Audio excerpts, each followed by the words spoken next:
We're going to talk more about the French municipal elections now with French politics expert Paul Smith, who joins me now live. Paul, before we get into the details of this first round, just explain to us a bit more about how the voting process in this election was different for the first time. Okay, well, there are a number of differences. One of them, particularly in the big cities, there's a different process for deciding the local arrondissement councils, the districts, but also right across the piece, even in the smallest communes in France, they've been using a list system of PR. So whether you're voting in Paris or whether you're voting in La Chapelle-aux-Saints in the middle of the Corrèze, middle of nowhere, you've been using a PR system. All right, so coming off the back of that, now we're looking at this two system of voting. We're also looking at a second round of voting that's coming up on Sunday. Politicians are already looking to make cross-party alliances. That's the case, for example, in Paris with the right-wing candidate, Rachida Dati. How do you see these alliances shaping up over the next day? Well, it's going to be very tricky indeed. I mean, as you say, they've got until tomorrow evening, 6 o'clock tomorrow evening, to declare whether they're going to join lists. You can do this. You have the right to strike an agreement, bring candidates in from one list to join another. But that doesn't look like it's going to happen very much. In certain places, it is happening. Toulouse, there's been talk of the far left and the centre left joining lists. But in other places, Marseille and Paris, not happening, just standing, leaving your lists as they are and seeing what happens next Sunday and just hoping that there's not too much electoral defection, as it were, from one list to another. So, for example, someone like Serge Nafo deciding that Reconquête needs seats on Paris Municipal Council, so they'll stand, but that would undermine Rachida Dati, undermine her efforts, and Bournazel's position as well, her efforts to overtake the socialist left. But of course, as you say, on the left, there's also the question of whether La France Insoumise and its candidate would stand down, or whether what they would say about supporting Grégoire. And at the moment, of course, that's all very, very much up in the air and looks very unlikely, specifically in Paris. But the Socialists have said very clearly, Olivier Faure, the head of the Socialist, the General Secretary of the Socialist Party yesterday said, no national agreements will go on a case-by-case basis. Indeed. And what about the far-right party in all of this, the National Rally? It could possibly take the huge French city of Marseille.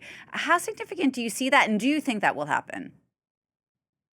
It would be significant, and as you say, it's a big risk. And at the moment, the socialist candidate is saying that there'll be no deal with the far left, with La France Insoumise, the France Unbowed, and so it is a possibility that Marseille would fall to the far right. Generally speaking, however, these elections have not been as successful as the National Rally would have hoped. They're looking good in Marseille. They look reasonably strong in Toulon, though that could still escape them. So the surge that they were hoping for hasn't really materialized, not so much in the southeast. They've got pretty much what they expected there, but they were looking forward to some decent results in the northeast of France, and those haven't really materialized. So it's a little bit of a glass half full, half empty scenario for the National Rally, but Marseille will be where they'll really be pinning their hopes.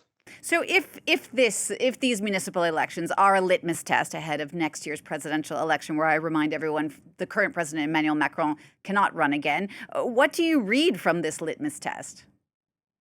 Well, the general view is that, again, what's happening is we're going back to a left-right standoff. That, the centre, Macron situated himself in the centre, said, France wants to be governed from the centre. I'll stand in the centre and I'll be elected president of France. But what we're really seeing is a re-polarization and a reorganization of those two poles. And the right is a very interesting statement. Pretty much the first political leader, national leader, to make a statement last night was Jordan Bardella, breaking with an old tradition of saying we won't ally with the left or the right, and saying that he was ready to extend the hand, la main tendue, to the traditional right-wing parties. Bruno Retailleau also making noises about a national majority. And of course, in the context of France, when you talk about a national majority, you're talking about a coalition on the right.